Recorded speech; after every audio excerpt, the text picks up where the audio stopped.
ہم نے اس قرآن کو عربی میں نازل کیا ہے تاکہ تم لوگ سمجھ سکو۔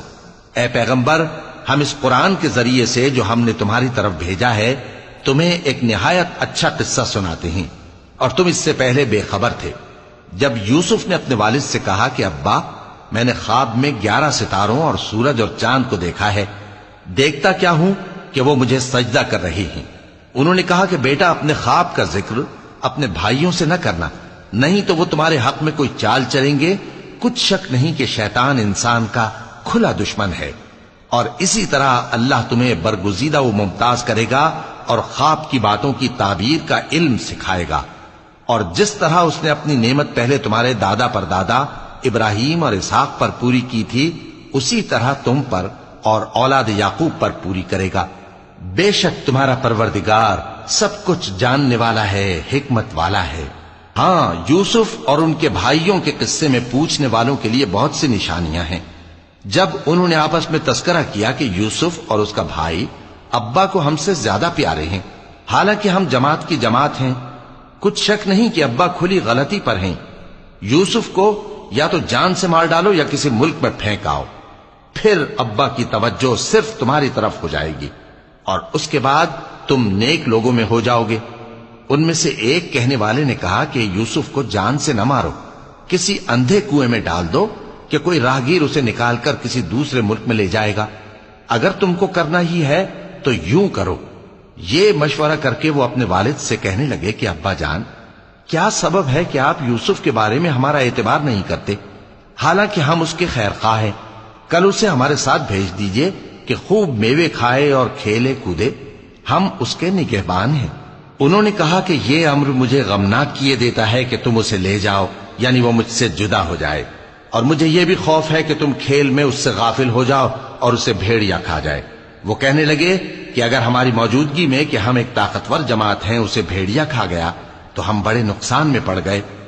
غرض جب وہ اس کو لے گئے اور اس بات پر اتفاق کر لیا کہ اس کو اندھے کنویں میں ڈال دیں، اور ہم نے یوسف کی طرف وحی بھیجی کہ ایک وقت ایسا آئے گا کہ تم انہیں ان کے اس سلوک سے آگاہ کرو گے، اور ان کو اس وحی کی کچھ خبر نہ ہوگی۔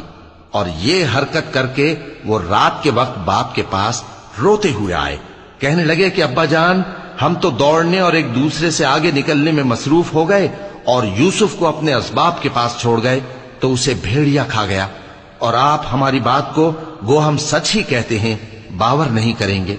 اور ان کے کرتے پر جھوٹ موٹ کا لہو بھی لگا لائے۔ یعقوب نے کہا کہ یوں نہیں ہے، بلکہ تم اپنے دل سے یہ بات بنا لائے ہو۔ اچھا، صبر کہ وہی خوب ہے، اور جو تم بیان کرتے ہو اس کے بارے میں اللہ ہی سے مدد چاہیے۔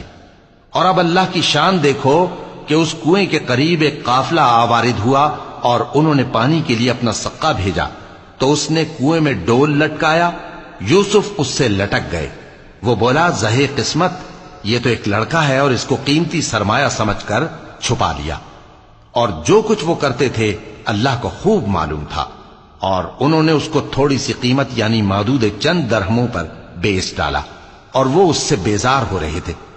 اور مصر میں جس شخص نے اس کو خریدا، اس نے اپنی بیوی سے جس کا نام زلیخا تھا کہا کہ اس کو عزت و اکرام سے رکھو، عجب نہیں کہ یہ ہمیں فائدہ دے یا ہم اسے بیٹا بنا لیں۔ اس طرح ہم نے یوسف کو سرزمین مصر میں جگہ دی، اور غرض یہ تھی کہ ہم ان کو خواب کی باتوں کی تعبیر سکھائیں۔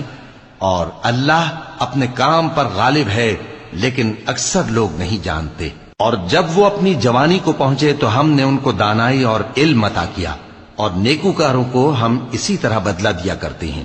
اور جس عورت کے گھر میں وہ رہتے تھے اس نے ان کو اپنی طرف مائل کرنا چاہا، اور دروازے بند کر کے کہنے لگی، یوسف جلدی آؤ۔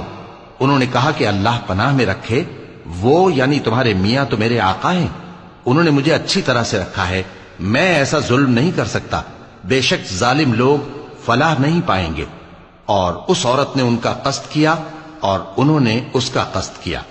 اگر وہ اپنے پروردگار کی نشانی نہ دیکھتے تو جو ہوتا سو ہوتا۔ یوں اس لیے کیا گیا کہ ہم ان سے برائی اور بے حیائی